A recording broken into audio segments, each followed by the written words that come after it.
O som de uma notificação ecoou pela minha sala silenciosa pouco antes de uma mensagem que conseguiu acabar com a minha tranquilidade. Meu nome é Patrícia, tenho 27 anos e trabalho como analista de dados. Gosto da rotina tranquila de trabalhar de casa, concentrada no meu escritório, mas naquela tarde de terça-feira tudo mudou. Meu celular acendeu com uma mensagem no grupo da família. Não parecia um pedido de ajuda, e sim uma ordem: busque as meninas na escola. Sua irmã e nossos pais viajaram, então você vai cuidar delas durante uma semana. Antes mesmo que eu conseguisse responder, minha mãe reforçou a cobrança: você mora sozinha e tem bastante tempo livre. É só ajudar a família. Era como se meu trabalho não tivesse importância alguma. Eles haviam planejado uma viagem inteira sem sequer me consultar e, depois, simplesmente decidiram que eu ficaria responsável pelas filhas da minha irmã. Durante anos, eu deixei meus próprios planos de lado para resolver os problemas da família. Mas daquela vez, a falta de consideração ultrapassou qualquer limite. Fiquei alguns segundos olhando para a tela, respirei fundo e bloqueei o celular sem escrever uma única palavra. Eu não pretendia mais aceitar responsabilidades que outras pessoas escolhiam jogar sobre mim. E a decisão que tomei em seguida mudaria completamente a dinâmica daquela família, especialmente para minha irmã mais velha. Naquela tarde, em Oren, Utah, eu estava diante do computador analisando dados para um cliente corporativo enquanto as notificações do grupo continuavam chegando sem parar. Meus pais, Edward e Sharon, pareciam acreditar que trabalhar remotamente significava estar disponível 24 horas por dia para resolver qualquer problema familiar. Minha casa havia se transformado, aos olhos deles, em uma espécie de creche gratuita para quando Meredith, minha irmã mais velha, queria alguns dias de descanso das filhas gêmeas de 6 anos, Macy e Lassie. Antes de responder, abri meu aplicativo bancário. Não era para verificar se eu tinha dinheiro, mas para lembrar a mim mesma quanto aquela ajuda familiar já havia custado. Entre os registros, encontrei os $85 que paguei no inverno anterior por botas novas para as meninas, depois que a temperatura caiu inesperadamente. Logo abaixo apareciam mais $120 gastos em 2 mochilas escolares iguais, porque Meredith havia dito que estava sem dinheiro naquele mês. E esses valores eram apenas uma pequena parte do problema. Havia também todas aquelas sextas-feiras em que minha irmã aparecia na minha porta sem avisar, deixava as crianças comigo e ia embora para passar o fim de semana fora. Fechei o aplicativo bancário e voltei para a conversa da família. Dessa vez, porém, eu não estava procurando uma maneira de agradá-los. Eu estava decidindo onde colocar um ponto final naquela história.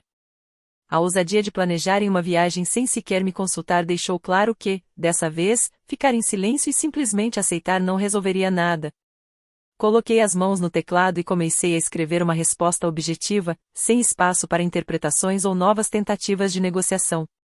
No grupo da família, deixei claro: eu não posso ficar responsável pela Macy e pela Lassie durante uma semana. Vocês decidiram fazer essa viagem sem falar comigo antes, então precisam providenciar alguém para cuidar das meninas enquanto estiverem fora. Enviei a mensagem e coloquei o celular virado para baixo sobre a mesa. Menos de 2 minutos depois, o aparelho começou a vibrar sem parar. Era meu pai, Edward, ligando para contestar minha decisão. Atendi enquanto continuava olhando para as planilhas no monitor. Ele nem tentou esconder a irritação e começou a falar sobre responsabilidade familiar, dizendo que eu deveria estar disponível quando meus parentes precisassem. Nós já estamos com as malas prontas para viajar, enquanto você está aí em casa sem fazer nada realmente importante, disparou. Esperei até ele terminar e respondi com calma: meu trabalho exige concentração durante o horário comercial. E uma viagem de lazer que vocês escolheram fazer não é uma emergência que eu precise resolver. Isso só aumentou a irritação dele. Meu pai insistiu que eu deveria buscar as meninas na escola às 3 da tarde do dia seguinte, alegando que Meredith estava contando comigo. Fui direta: eu não vou estar naquela escola amanhã. Antes que ele pudesse continuar, encerrei a ligação e desliguei o celular para voltar ao trabalho. No dia seguinte, por volta das 4 da tarde, meu computador exibiu uma chamada do número oficial da escola primária de Oren. Atendi imediatamente e ajustei o fone para falar com alguém da administração. Do outro lado, a diretora se apresentou de maneira profissional e então explicou o motivo da ligação. Macy e Lassie ainda estavam na sala administrativa da escola, mesmo depois de o horário normal de saída já ter terminado. Naquele instante, percebi que minha família havia ignorado completamente o que eu tinha dito e agora alguém teria que lidar com as consequências daquela decisão.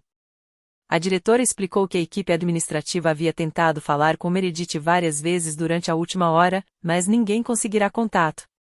Em seguida, ligaram para Edward e Sharon, porém todas as chamadas foram encaminhadas diretamente para a caixa postal. Como meu telefone ainda constava nos registros familiares da escola de anos anteriores, a funcionária pediu, de maneira respeitosa, que eu fosse até lá buscar as meninas. Mantive a voz tranquila e expliquei que não tinha autorização legal para retirar aquelas crianças da escola. Minha irmã havia saído do estado de Utah por uma semana de férias com nossos pais, mesmo depois de eu ter dito claramente que não cuidaria das filhas dela. A diretora conferiu os registros no computador e confirmou algo importante: meu nome nem sequer estava na lista de pessoas autorizadas a buscar Massi e Lassie. Reforcei que não assumiria a responsabilidade por duas menores sem uma autorização adequada do responsável legal. Naquele momento, a situação começou a fazer sentido. Meredith não tinha contratado uma babá nem organizado outra alternativa depois que eu recusei o pedido. Ela simplesmente deixou as meninas na escola naquela manhã, aparentemente acreditando que a pressão acabaria me fazendo mudar de ideia. Minha irmã provavelmente esperava que a própria escola entrasse em contato comigo e me colocasse contra a parede. Na visão dela, a pressão da instituição e aquela velha cobrança de que a família deve ajudar família seriam suficientes para me obrigar a ceder. Só que dessa vez eu não estava disposta a assumir uma responsabilidade que nunca aceitei. A diretora suspirou e passou a falar em um tom ainda mais formal. Ela explicou que a escola precisava seguir os procedimentos previstos para situações em que crianças ficam sem um responsável devidamente autorizado após o encerramento das aulas.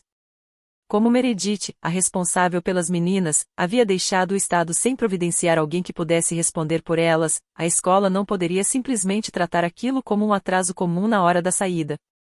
Eu compreendi perfeitamente a posição da escola e disse que eles deveriam seguir todos os procedimentos oficiais necessários para garantir a segurança das meninas. Pela primeira vez, o problema não estava mais nas minhas mãos.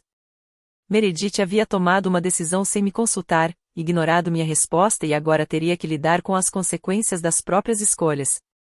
A diretora agradeceu minha sinceridade e encerrou a ligação para iniciar os procedimentos oficiais exigidos pelas autoridades. Tirei o fone de ouvido e o deixei ao lado do teclado, tentando absorver a dimensão do que estava acontecendo. Meu escritório, que até pouco antes parecia o lugar mais tranquilo da casa, agora tinha uma sensação completamente diferente.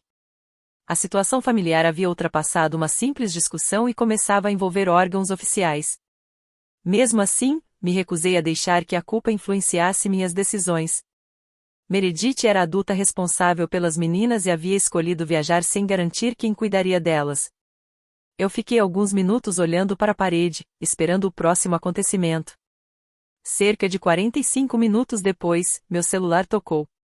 Era um número local que eu não conhecia. Atendi e ouvi uma voz masculina, firme e profissional. Aqui é o oficial Daniel, da delegacia local. Preciso fazer algumas perguntas sobre as informações que você passou à escola. Naquele momento, percebi que a situação havia avançado muito mais rápido do que eu imaginava. Por volta das 8 da noite, uma sequência de batidas fortes na porta interrompeu o silêncio da casa. Fui até a entrada, destranquei a porta e encontrei Dalton parado sob a luz da varanda, com uma expressão extremamente séria. Ele era o ex-marido de Meredith e pai biológico de Massi e Lassie. Apesar de normalmente manter distância dos conflitos da nossa família, naquela noite ele segurava uma pasta grossa cheia de documentos enquanto aguardava que eu o convidasse a entrar. Dei espaço para que ele passasse. Assim que entrou na sala, Dalton explicou o motivo de sua visita. Cerca de meia hora antes, havia recebido uma ligação das autoridades. Depois que a escola precisou acionar os serviços responsáveis pela proteção das crianças, os funcionários consultaram os registros oficiais e encontraram os dados de contato dele. Mesmo divorciado de Meredith, Dalton ainda possuía direitos e responsabilidades legais como pai das meninas. Ele não fazia a menor ideia de que Meredith pretendia deixar Utah para viajar com meus pais, muito menos que havia deixado as filhas sem alguém autorizado para cuidar delas. Durante a conversa inicial, o investigador também mencionou meu nome e explicou que eu havia informado a escola que não tinha autorização para retirar as crianças. Por isso, Dalton decidiu ir diretamente até minha casa para entender o que realmente havia acontecido. Ele queria saber como as próprias filhas acabaram sozinhas na sala administrativa da escola, sem nenhum responsável autorizado para buscá-las, a ponto de as autoridades precisarem intervir para garantir que elas não permanecessem sem supervisão adequada. Pela expressão dele, ficou claro que aquela noite seria apenas o começo de uma conversa muito maior. Em vez de ficar explicando tudo em detalhes, peguei meu celular que estava sobre a mesa de centro e decidi mostrar a Dalton as provas diretamente. Abri a conversa da família e rolei pelas mensagens até encontrar o texto que Meredith havia enviado na tarde anterior. Entreguei o aparelho para ele e deixei que lesse exatamente o que ela havia escrito, deixando claro que seria ela mesma quem resolveria os cuidados das meninas durante a viagem. Dalton permaneceu alguns segundos olhando para a tela. Sua expressão mudou completamente, mas ele não levantou a voz nem fez qualquer cena. Apenas devolveu o celular e respirou fundo, como alguém que finalmente tinha entendido a gravidade da situação. Aquela mensagem confirmou para ele que Meredith sabia que precisava providenciar alguém para cuidar das filhas e, mesmo assim, saiu do estado sem garantir uma alternativa. Dalton percebeu que não poderia simplesmente esperar para descobrir o que aconteceria depois. Caminhou até a porta e disse que precisava ir imediatamente à delegacia para conversar com os agentes e os profissionais responsáveis pelo caso. Ele bateu de leve na pasta que carregava debaixo do braço e explicou que ali estavam as certidões de nascimento das meninas e os documentos que comprovavam sua paternidade. Os responsáveis pelo atendimento haviam pedido aqueles papéis para iniciar o procedimento necessário para que as crianças pudessem ficar temporariamente sob os cuidados dele. Se tudo fosse aprovado, Mas e Lassie poderiam passar aquela noite na própria casa do pai, em segurança. Antes de sair, Dalton me agradeceu por ter mostrado a mensagem. Em seguida, desceu rapidamente pelo caminho até o carro. Fiquei parada na porta observando os faróis desaparecerem pela rua escura do bairro. Enquanto isso, Dalton seguia para resolver a situação e garantir que as filhas tivessem um responsável presente. As autoridades começaram a analisar as informações apresentadas por ele, incluindo as mensagens que ajudavam a esclarecer como a viagem havia sido planejada. Os serviços de proteção infantil passaram a trabalhar em conjunto com as autoridades locais para avaliar o que realmente havia acontecido.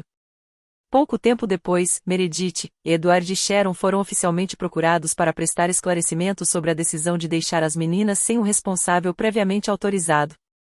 A viagem que eles haviam planejado como uma simples escapada de alguns dias acabará se transformando em um problema muito maior e, dessa vez, ninguém poderia simplesmente empurrar a responsabilidade para mim.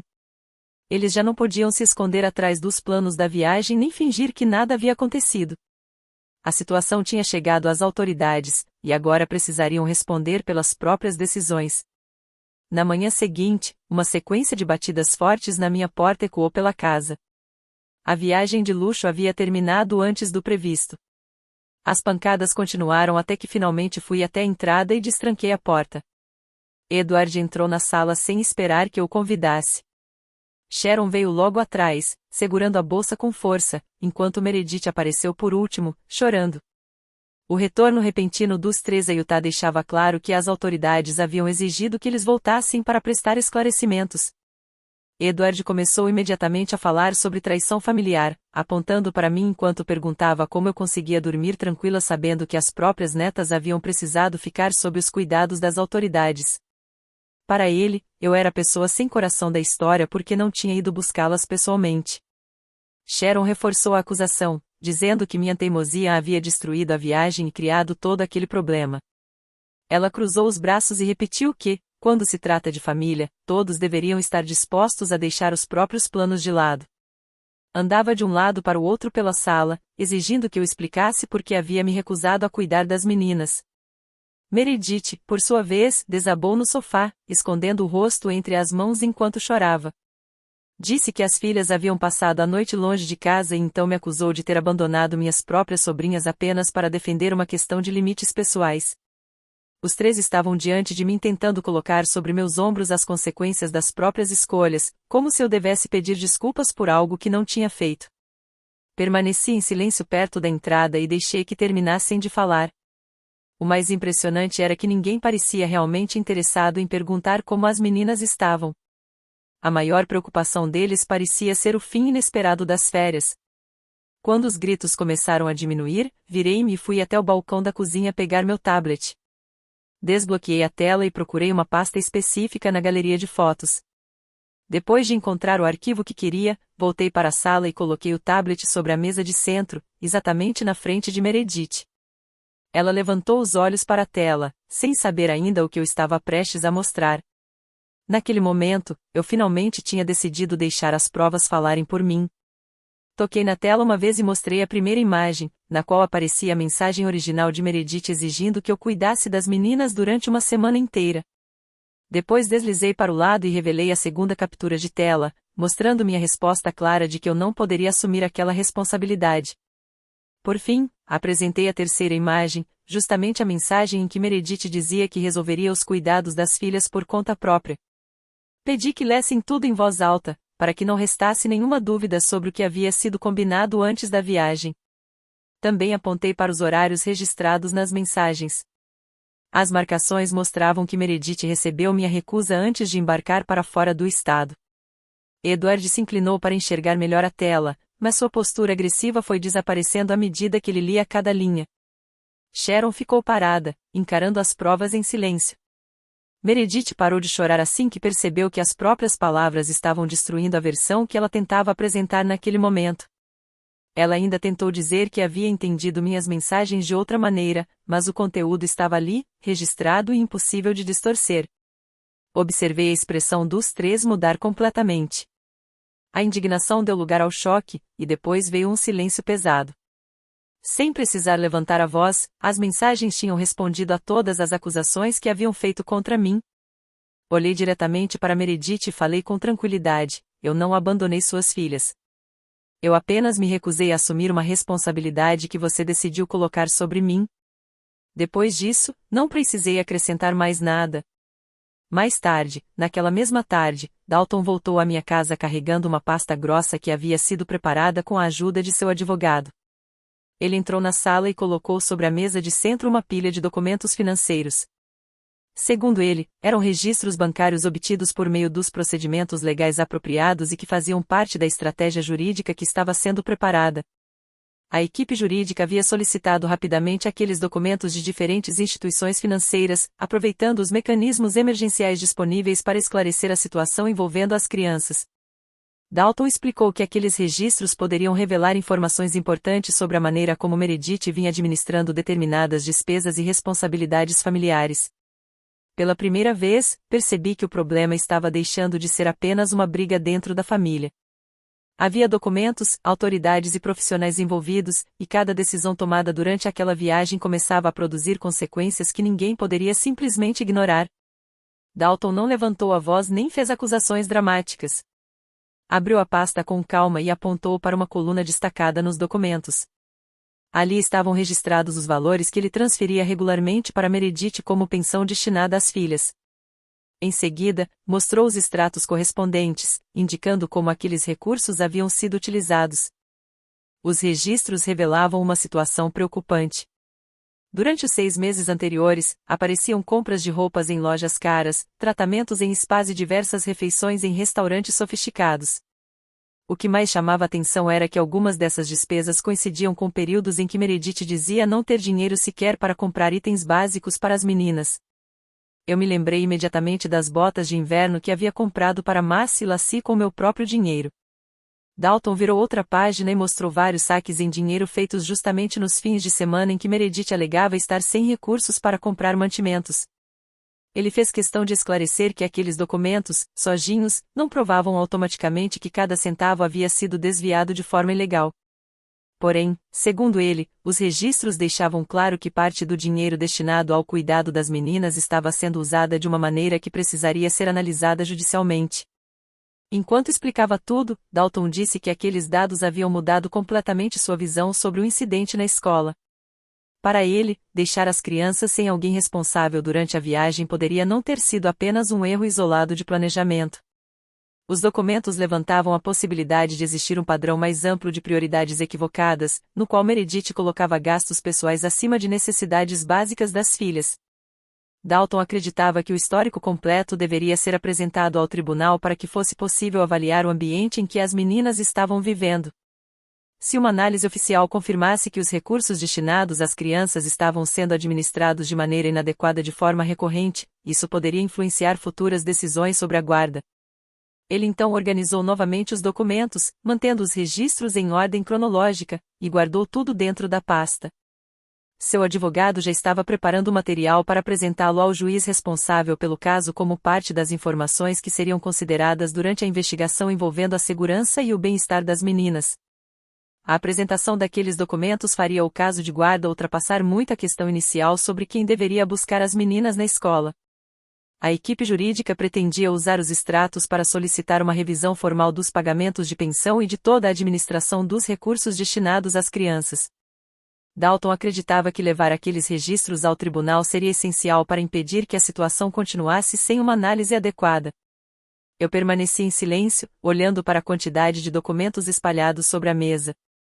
Aos poucos, comecei a relacionar aqueles números com as inúmeras ocasiões em que Meredith desaparecia ou dizia estar sem dinheiro para necessidades básicas. Até então, eu havia interpretado parte daquele comportamento como simples irresponsabilidade. Agora, porém, percebia que poderia existir um problema muito mais sério por trás de tudo. Os limites que estabeleci no dia anterior tinham sido apenas o começo. O que parecia inicialmente uma discussão familiar sobre uma viagem havia revelado questões que precisavam ser examinadas pelas autoridades competentes. Alguns dias se passaram até que Dalton me ligou novamente com novidades sobre a investigação de proteção infantil. Atendi imediatamente. Pela voz dele, percebi que a conversa seria difícil. Ele contou que profissionais especializados haviam conversado separadamente com Macy Lassie, em um ambiente apropriado e com cuidado para não aumentar o sofrimento das crianças. Durante essas entrevistas, as meninas teriam relatado situações preocupantes sobre a rotina que viviam com a mãe. Segundo Dalton, elas disseram que Meredith costumava deixá-las sozinhas em casa por períodos prolongados. As meninas também relataram que ficavam assustadas quando ela desaparecia sem avisar e que, em algumas ocasiões, não sabiam a quem recorrer para pedir ajuda. Os investigadores registraram ainda relatos de momentos em que as crianças precisavam procurar comida sozinhas dentro de casa. Dalton contou que elas se lembravam de comer alimentos enlatados frios enquanto esperavam pela mãe voltar. Ouvir aquilo me deixou completamente imóvel diante do computador. Até então, eu pensava que estava apenas lidando com uma família que não respeitava meus limites. Naquele instante, percebi que as meninas poderiam estar enfrentando problemas muito mais profundos, e que minha recusa em assumir tudo sozinha talvez tivesse sido apenas o primeiro passo para que a situação finalmente viesse à tona. Uma enxurrada de lembranças veio à minha cabeça enquanto eu tentava juntar todas aquelas novas informações. De repente, comecei a recordar situações que antes pareciam sem importância. Em várias ocasiões, Macy e Lassie praticamente imploraram para passar a noite na minha casa. Algumas vezes, chegavam a segurar a moldura da minha porta quando eu dizia que estava na hora de voltarem. Eu sempre achei que elas simplesmente gostavam da tranquilidade da minha casa e preferiam ficar longe da confusão da rotina familiar. Durante muito tempo, enxerguei Meredith apenas como alguém irresponsável e acomodada, que recorria a mim sempre que precisava de alguém para cuidar das filhas de graça. Agora percebia que talvez aqueles pedidos insistentes para permanecerem comigo fossem uma forma indireta de demonstrar que não se sentiam seguras em casa.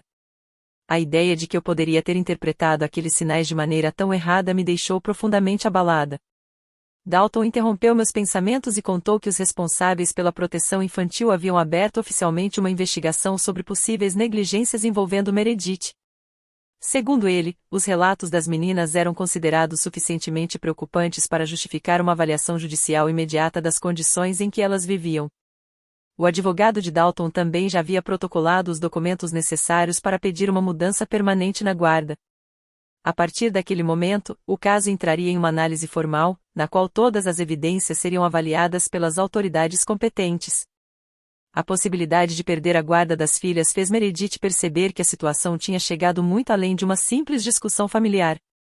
Além das questões relacionadas à segurança das meninas, os registros financeiros também poderiam ser examinados durante o processo. Meu celular começou a vibrar sem parar. Meredith havia deixado dezenas de mensagens de voz, implorando para que eu entrasse em contato com as autoridades e mudasse o que havia contado anteriormente. Ouvi algumas delas, mas não respondi. Pela primeira vez, não havia nada que eu pudesse resolver por ela. A investigação já estava seguindo seus próprios procedimentos, independentemente da minha participação. Pouco depois, o tribunal marcou uma audiência para analisar o pedido de alteração da guarda, enquanto Marcy e Lacey permaneciam temporariamente na casa do pai. Apaguei as mensagens de voz de Meredith e coloquei o celular virado para baixo sobre a mesa. Eu não precisava mais discutir, justificar minhas decisões ou tentar convencer ninguém. A partir dali, seriam os fatos, os documentos e as autoridades responsáveis que determinariam o que aconteceria com aquela família.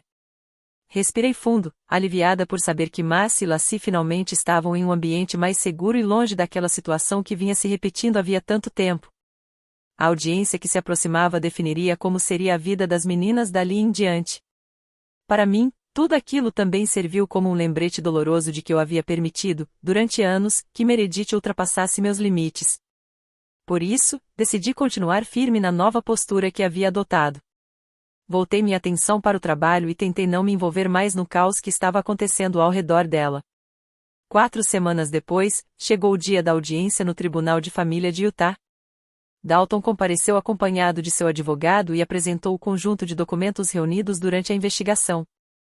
O juiz analisou cuidadosamente os depoimentos registrados durante as entrevistas com as meninas, além dos documentos financeiros que haviam sido obtidos por meio dos procedimentos legais. O representante responsável por defender os interesses das crianças também apresentou suas conclusões sobre as condições em que elas estavam vivendo e sobre as decisões tomadas pela mãe. Meredith permaneceu praticamente em silêncio durante a sessão, enquanto sua defesa tentava explicar os acontecimentos. Depois de analisar os diferentes elementos apresentados no processo, o juiz anunciou sua decisão. A guarda física principal das meninas passou para Dalton, garantindo que elas permanecessem em um ambiente estável enquanto o restante das questões legais fosse resolvido. O juiz também determinou uma revisão dos valores de pensão e das responsabilidades financeiras relacionadas às crianças. Meredith teria que prestar esclarecimentos sobre os recursos recebidos anteriormente e responder pelas despesas que fossem consideradas inadequadas após a análise oficial. Além disso, recebeu uma ordem judicial estabelecendo novas regras para o cumprimento de suas obrigações. O juiz deixou claro que qualquer descumprimento futuro poderia gerar consequências legais mais sérias. Para Meredith, aquela decisão significava o fim de uma rotina financeira que ela havia mantido por anos sem prestar contas adequadamente. Enquanto isso, Marcy e Lacey finalmente tinham a oportunidade de construir uma rotina mais previsível ao lado do pai. E eu, pela primeira vez, consegui enxergar tudo de outra maneira. Estabelecer limites não significava abandonar minha família. Significava reconhecer que eu não poderia carregar sozinha responsabilidades que pertenciam a outras pessoas. Sem aqueles pagamentos regulares de pensão, que durante muito tempo ajudaram a sustentar seu estilo de vida, Meredith precisou reorganizar completamente as próprias finanças. Até o fim daquele mês, deixou a casa grande onde morava e alugou um apartamento bem menor em outra parte da cidade. Ao mesmo tempo, começou a procurar emprego em diferentes estabelecimentos para conseguir se manter. As autoridades continuaram acompanhando o cumprimento das determinações financeiras estabelecidas no processo, e ela finalmente precisou lidar com uma realidade que vinha evitando: teria que assumir a responsabilidade pela própria vida sem depender de outras pessoas. A época em que minha casa funcionava como uma creche improvisada e eu era constantemente pressionada a resolver os problemas dela havia chegado ao fim. Naquela mesma noite, meu celular tocou. Era Edward, com Sharon ao lado, ligando pelo telefone fixo de casa. Atendi enquanto continuava sentada diante do computador. Meu pai falou primeiro, mas dessa vez sua voz estava muito diferente. Ele pediu desculpas por ter colocado a viagem acima da segurança das próprias netas. Sharon também se desculpou e admitiu que os dois não perceberam a dimensão da maneira como Meredith vinha se aproveitando da minha flexibilidade profissional. Eles reconheceram que haviam passado anos me pressionando a abrir mão dos meus limites para compensar as decisões da filha mais velha. Eu ouvi tudo sem interromper. Não tentei aliviar a culpa deles nem ofereci palavras reconfortantes apenas para tornar aquela conversa mais confortável. Quando terminaram, ficou um longo silêncio na ligação. Eles esperavam que eu dissesse que estava tudo perdoado e que a família poderia voltar ao normal.